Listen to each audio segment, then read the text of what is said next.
गडचिरोली जिल्ह्यात सक्रिय सर्व 6 सशस्त्र नक्षलवाद्यांसह 8 जणांना अटक करण्यात गडचिरोली पोलिसांना यश आले आहे। याचबरोबर छत्तीसगडमधील 5 जणांनी आत्मसमर्पण केल्याने गडचिरोली जिल्हा आता नक्षलमुक्त झाल्याचे बोलले जात आहे। अटक करण्यात आलेल्या नक्षल्यांकडून 51 शस्त्र आणि 65 लाखांची रोकड जप्त करण्यात आली। या कारवाईमुळे नक्षल चळवळीला मोठा हादरा बसला आहे। गडचिरोलीचे पोलीस अधीक्षक एम रमेश यांच्या नेतृत्वाखाली काही दिवसांपासून नक्षल चळवळीविरोधात ऑपरेशन अंतिम प्रहार राबवण्यात आले। गडचिरोली पोलिसांचे विशेष अभियान पथक आणि केंद्रीय राखीव पोलीस दलाने संयुक्तपणे सीमा भागात मोहीम सुरू केली होती। या दरम्यान तेलंगणातून 4, छत्तीसगड सीमा भागातील कुमनार आणि नेताला येथून 4 असे एकूण 8 नक्षलवाद्यांना अटक करण्यात आली।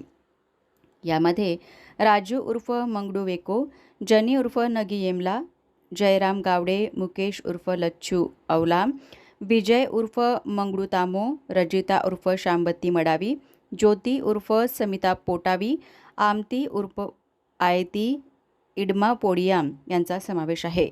यापैकी जयराम गावडे हा एकमेव गडचिरोली जिल्ह्यातील रहिवासी आहेत, तर इतर सर्व नक्षलवादी छत्तीसगडचे आहेत।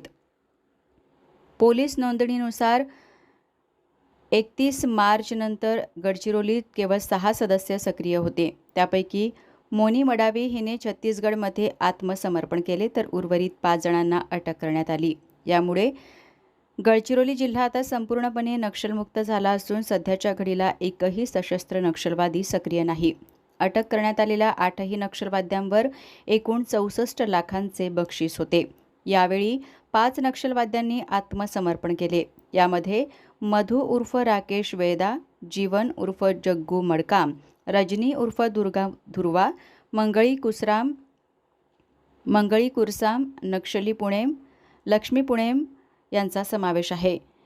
यापैकी राकेश वेदा गडचिरोली जिल्ह्यातील असून उर्वरित सर्व छत्तीसगडमधील बिजापूर जिल्ह्यातील रहिवासी आहेत। या सर्वांवर एकूण 38 लाखांचे बक्षीस होते।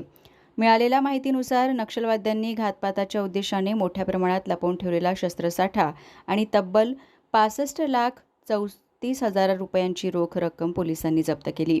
यात 2 LMG rifle, 4 AK-47, 4 SLR rifle, 3 INSAS rifle सह एकूण 51 बंदुका जप्त करण्यात आल्यात।